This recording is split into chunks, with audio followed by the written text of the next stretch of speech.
Starbucks drama over my mobile order. There's a Starbucks conveniently located next to my 28F psychologist's office, and over the past few months, I've gotten into the habit of grabbing some sugar-laden concoction before my appointments. Fellow Aussies, please don't come for me. I'm perfectly aware that 400 calories worth of flavored syrups and whipped cream does not good coffee make, but my $9 caffeinated milkshakes are a rare treat that gives me a little boost and help get me through a rough session of self-improvement. Yesterday morning, as I traveled towards my regularly scheduled reality check, I had a rare moment of forethought and decided to save myself from the looming lunch rush and order online. I'm in luck with the timing, and 10 minutes later, I step through the door just as the barista is putting the finishing touches on my pumpkin spice cold brew. She calls my name, and I happily bounce straight over, but as I reach for my precious bean juice, I find an immaculately manicured hand resting gently on my forearm. The woman it belongs to is probably in her mid-30s and oozes polished professionalism in her neatly pressed linen pantsuit, flawless makeup, and slicked-back high pony. The elegant gold jewelry that drips from her wrists and neck, and the designer logo that gleams from her calfskin purse hint at wealth and power. The only resemblances she holds to a typical Karen are her nose, which remains pointed directly in the air, and the air of confident superiority that makes her seem to tower over everyone in the room, though in reality she's a few inches shorter than me. For the sake of the story, let's call her Beelzebub, B for short, the devil in disguise. The smile she gives me seems almost genuine, and when she speaks, the tone is sweet and condescending, like she's gently correcting an ignorant child. B, that doesn't belong to you. I frown in confusion, not understanding the problem. At first, I think perhaps it's a case of mistaken identity. I glance at the cup that clearly has my name printed neatly across the top. OP. Oh, I'm sorry. Is your name also my name? I'm pretty sure this is my drink though. What did you order? B. No, it's not. It's much longer name that does not sound remotely similar to mine. And I ordered a venti soy matcha latte, extra hot, with 2 pumps of vanilla. OP, now very confused. Oh, well, I'm sorry, but this is definitely not your drink then. Maybe ask the barista if it's taking a while, or just keep an eye out for something green? I again go to grab my drink and leave, but she tightens her claws around me, and her smile starts to strain. B. I didn't say it was mine. I said it's not yours. I saw you. You just walked in and grabbed the first drink you saw. You can't just take it. You need to go stand in line and order and wait, like everyone else here. OP. Oh, I see the confusion. I ordered my drink through the app earlier, so it was ready when I got here. It is mine, see? I have the email right here. I wriggle out of her grasp and pull up the confirmation email to show her, which clearly states my order, that it has been paid for, and the time it was placed, now around 12 minutes prior, and give an apologetic smile for the mix-up as I reach for my coffee. Her lip curls into a sneer as smack asterisk. She forcefully slaps my hand away. B. No, you do not get to just waltz in here and take that. I don't care if it is your drink. That is not fair. You just got here. You can wait until the rest of us have been served. The back of my hand burns a searing red, and I gape at her in pure shock, disbelieving that this complete stranger has just smacked me over this nonsense. There are at least 8 other people already standing around waiting for their drinks, and another dozen lined up ready to order. Does she really expect me to stand and wait for all these people to be served, when my drink is already sitting there ready to go? When my collecting it, and being on my merry way, impacts no one, beyond getting me out of their way? Simply to appease some demented notion of fair? Yeah, no. I make eye contact with a weary barista, SE for Starbucks employee, whose stiff customer service smile belies the ghosts of 1,000 such battles that line her face and haunt her dead eyes. With a sigh of irritation, she makes her way over to see what commotion the 2 of us dare cause her in the midst of the noon rush. OP to B. Ow, what the fuck? Don't touch me! Are you crazy? SE. Is there a problem here, ladies? OP. Yes, I was just trying to collect my drink, and this crazy B asterisk stopped me and slapped my hand. B. She just got here. She needs to wait. It's not fair on those of us who have actually been waiting here. She can't just walk in and grab the first drink. Tell her she needs to wait. SE? turning cold eyes on me. Miss, you need to wait in line and order your drink. You can't just grab someone else's. OP, this is my drink. As I already told this woman, I made a mobile order. It was ready around when I got here. I have the confirmation email right here, and my name's on the cup, see? Grande Pumpkin Spice Cold Brew. Add 1 pump of vanilla for my name. With a quick glance at my phone and the cup, the barista confirms my story, and now turns to Beelzebub looking just as baffled as I am. SE. Miss, this asterisk is asterisk her drink. She paid for it. B. I don't care if she paid for it.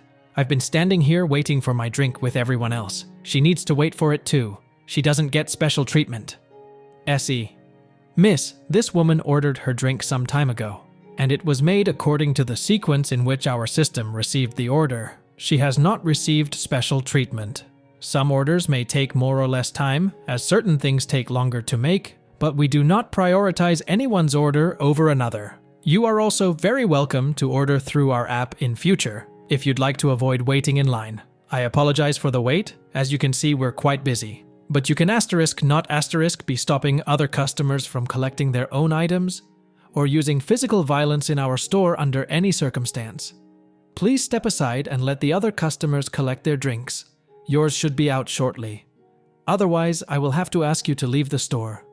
B. No, I want my drink, and I want her to wait until everyone else has their drink. Go do your job and make my matcha. She will wait. I don't care if her drink is ready, she still has to wait. OP to SE. I'm gonna be late to my appointment if this crap continues. Can I just have my drink, please?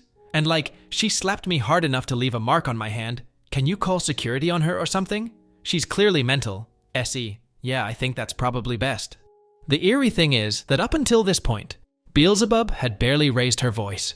She wasn't screaming, just sneering down at us both from her imaginary podium and speaking with the same calmly irritated air of scolding superiority that a teacher might use on a misbehaving student. Obviously, she was in the right, and the rest of us just had to learn. But as the barista placed the cup firmly into my outstretched hand, Beelzebub's once flawless face crumpled into a hideous mask of pure, unadulterated rage. Her voice still stayed below a yell, but filled with a cold, unspeakable fury as she turned, snarling towards the poor, minimum wage employee, and began to unleash the icy wrath of hell. B. This is ridiculous. You're being ridiculous. This whole system is fucked. Clearly the corruption runs deep. Do you know who I am? I'm not someone you want to cross, little girl. Get me your manager, now. I did nothing wrong. I paid for my drink, and I am not leaving. I'm going to sit right here and drink it, as I have every legal right to do, and you're not going to do a thing to stop me. As the demon rages on, I glance towards the stoic barista. She blinks heavily, and for a moment, I fear she may be overcome by tears. But then I realize this seasoned warrior is merely trying to refrain from rolling her eyes. She meets my eyes and subtly gestures me towards the exit. After years on the battlefront of customer service, she can handle this alone. The watching crowd parts like the Red Sea to allow me to sneak past. As I'm nearly at the door, Beelzebub realizes that her quarry has gone astray and begins to shout after me. B. Hey, where is she going? She can't just leave. Someone stop her. I told you she has to wait. I don't know why this is so fucking hard for you people to understand. Make that little bitch come back and wait her fucking turn.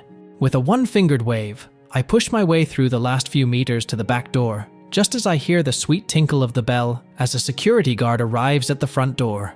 Beelzebub's righteous tirade turns again to how she has a right to be there. She did nothing wrong. She refuses to be removed. How dare they call security? She demands they refund her and give her her matcha free and apologize to her right.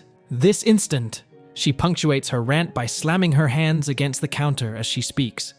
The indignant squawks of entitlement turn to muffled chaos as the door closes behind me, and I make my way to a much-needed session of therapy with my cold brew securely in hand. I like to think that security guard dragged Beelzebub out of the shop kicking and screaming, although my instincts say someone so poised eventually regained her dignity and was walked out in a superior huff, probably making some comment about contacting her lawyer as she went. But as I gleefully guzzled my way through that delicious pumpkin-scented atrocity, I pictured a venti soy matcha latte, extra hot with 2 pumps of vanilla, slowly going cold on a counter several floors below, while a drearily uncaffeinated Beelzebub raged in her fancy office somewhere, and the image made each sip even sweeter. Edit. Wow, this kinda blew up. I was really not expecting more than a couple of people to actually read through it all. Figured I'd take a minute to comment on a few things that keep popping up. So just to clarify for those asking, yes, I am an Aussie. This did take place in Australia. We do in fact have Starbucks here, and Karens, and psychologists, and office buildings, and security guards, and dumb shits like me, who enjoy recounting stories in dramatic and stupid ways. I think perhaps I confused everyone when I removed much of the swearing from the actual dialogue, but I figured I might have some horrified Yanks clutching their pearls if I used the word C asterisk and T 17 times in one post, and I've probably already pissed them off enough by calling their most famous coffee a pumpkin-scented atrocity. Speaking of said pumpkin-scented atrocity, I know I've got absolute shithouse taste in coffee, but drinking a scented candle has always been a lifelong dream of mine, and this is probably as close as I can get without having to get my stomach pumped after. Seriously though, it's surprisingly tasty. Good job, America.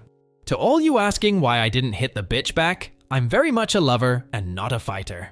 Which is to say, I can't throw a punch for shit, and if I did try and knock her teeth out, I'd probably end up doing far more injury to my own hand than to her face. I also didn't really want to get banned from the only Starbucks I ever visit, or charged with assault or anything. As to why I didn't call the police, I had an appointment to get to and didn't want to wait around for ages for police to arrive and give a statement. Also, she really didn't hit me all that hard. It stung and turned red for a bit, but didn't bruise, and I probably would have had a much harder time proving violent intent with her slapping me on the hand than, say, across the face. I should have thrown my drink on her? Fuck that. I'd rather enjoy my $9 caffeine milkshake in peace, thanks. Plus see above getting banned from Starbucks. And I knew if I made a mess, the employees would be the ones having to mop it up. To those of you saying you loved the story, loved my writing style, etc., thank you. I'm really glad you enjoyed it. I had a lot of fun writing it like that. I don't have any other similar stories to share right now, but I'll make sure to post again if I think of any or have any future Karen encounters. Really appreciate the support.